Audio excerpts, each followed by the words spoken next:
اور فرمایا نبی پاک کی ازواج مومنوں کی مائیں ہیں۔ حضرت خدیجہ الکبریٰ رضی اللہ تعالیٰ عنہ پہلی ماں ہیں مومنوں کی۔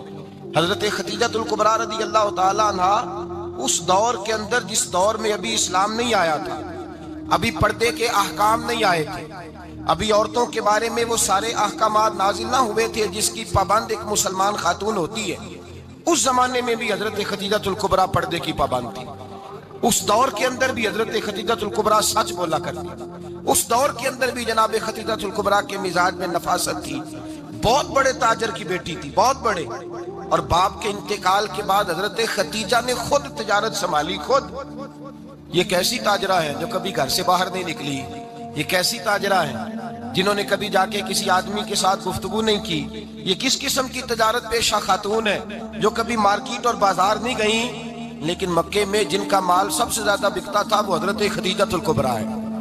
وہ کسی شخص کا تعین کرتی، کہتی سرمایہ میں لگاؤں گی، محنت تو کرے گا، اور وہ ڈیل بھی جب ہوتی نا، اس شخص کے ساتھ گفتگو ہوتی تو وہ بھی ڈائریکٹ حضرت خدیجہ نہ کرتی، بلکہ آپ کی یہ خادمہ تھی حضرت نفیسہ، بعد میں وہ مسلمان ہوئی، ان کی ذمہ داری ہوتی وہ خاتون جا کر اس آدمی سے گفت و شنید کرتی۔ حضرت خدیجہ کا مال لے کے لوگ جاتے مکے میں، جب سب لوگوں کا نقصان ہوا نا، جس سال، جناب نفیسہ کہتی ہیں جس سال سارے مکے والوں کا مال ڈوب گیا، حضرت خدیجہ کو اس سال بھی اللہ تعالیٰ نے 11 گنا نفع عطا فرمایا، اس سال بھی بڑا نفع دیا، حالانکہ تجارت کے ساتھ نہیں، ابتدا اسلام میں۔ اور پھر عجیب بات یہ ہے کہ 2 دفعہ شادی ہوئی، 2 دفعہ بیوہ ہوئی، 2 دفعہ شادی ہوئی، 2 بیٹے تھے حضرت خدیجہ کے۔ نبی پاک صلی اللہ علیہ وسلم سے قبل آپ کے 2 بیٹے تھے، ہند اور حالہ، دونوں مسلمان ہوئے، دونوں حضور کے صحابی ہوئے۔ 2 شہزادے تھے حضرت خدیجہ کے، 2 دفعہ پہلے شادی ہوئی، دونوں خامد انتقال کر گئے، عرب کے بڑے بڑے، اور حضرت خدیجہ بنو قریش میں سے ہیں، 3-4 نسلیں اوپر جا کر ان کا خاندان نبی پاک صلی اللہ علیہ وسلم کے ساتھ مل جاتا ہے۔ حضرت خدیجہ کا 2 دفعہ نکاح ہوا، آپ بیوہ ہو گئیں، دونوں دفعہ خامد وصال کر گئے۔ بڑے بڑے مکے کے سرداروں نے پیغام نکاح دیا، حضرت خدیجہ خاموش رہی، نکاح نہیں کیا۔ لوگوں نے بڑی وجوہات بیان کی ہیں، الگ الگ باتیں لکھی۔ شیخ محقق شاہ عبدالحق محدث دہلوی فرماتے نہیں، اصل بات اور تھی۔ عرب کے اندر سال کے بعد عورتوں کا ایک میلہ لگتا تھا خانہ کعبہ کے پاس، صرف عورتیں اکٹھی ہوتی تھی، میلہ لگا ہوا تھا۔ ایک تورات جاننے والا یہودی عالم بھی آیا ہوا تھا، وہ بیویوں کے مجمع پہ نظر ڈال کے کہنے لگا، بیویوں، مرد کا کام تو کوئی نہیں عورتوں کے مجمع میں بات کرنا، لیکن میں تمہیں ایک پیغام دینے لگا ہوں، اللہ کے آخری رسول جو مکے میں پیدا ہونے والے ہیں ان کے آنے کا وقت قریب آ گیا ہے۔ وہ بیوی بڑی خوش نصیب ہوگی جنہیں ان کی رفاقت ملے گی۔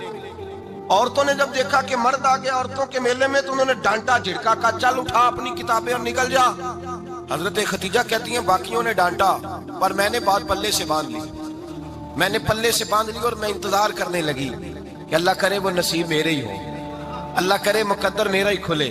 آپ فرماتی ہیں میں تسبیح پڑھتی، درود پڑھتی، میں اس زمانے میں جو اللہ کا ذکر جس طرح ہوتا تھا وہ میں شروع کرتی، اور جب فارغ ہوتی تو میں التجا کرتی کہ اللہ میرے نصیبیں کھول دے۔ کہتی ہیں آہستہ آہستہ آہستہ آہستہ میں حضور کی تعریف سننے لگی، آہستہ آہستہ تعریف سننے لگی۔ نبی پاک صادق ہیں، امین ہیں، سچے ہیں، دیانتدار ہیں، اس برے اور میلے معاشرے میں بھی وہ سب سے اعلیٰ بھی ہیں اور سب سے اجلے بھی ہیں، وہ سب سے پاکیزہ ہیں۔ میں سننے لگی تعارف، آہستہ آہستہ میں ان کی گرویدہ ہونے لگی۔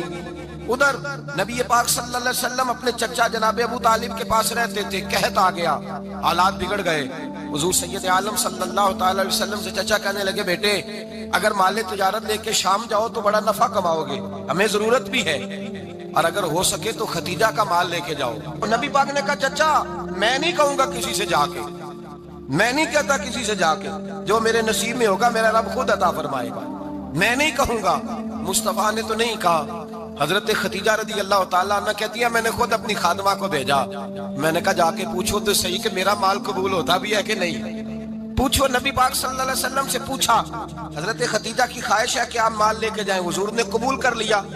جناب خدیجہ الکبریٰ رضی اللہ تعالیٰ عنہ کے غلام تھے، میسرہ ان کا نام تھا، جناب خدیجہ نے ان کو ساتھ بھیجا، فرمایا 3 باتیں ارشاد فرمائی۔ ایک تو فرمایا سارا رستہ غور سے دیکھنا میرے نبی کے ساتھ کیا معاملات درپیش ہوتے ہیں، ابھی اعلان نبوت نہیں کیا، فرمایا ذرا غور کرنا، میرے مصطفیٰ کا مطالعہ کرنا، اور مجھے واپس آ کے سبق سنانا.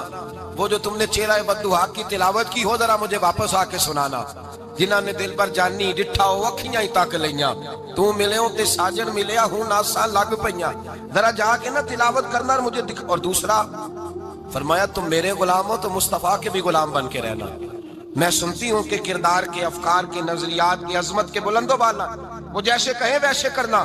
اور تیسری حضرت خدیجہ نے نصیحت فرمائی, فرمایا محمد ابن عبداللہ صلی اللہ علیہ وسلم کی رائے سے اختلاف نہ کرنا. یہ چلتے ہوئے معاہدہ کیا, جو وہ کہہ دے سو کر جانا.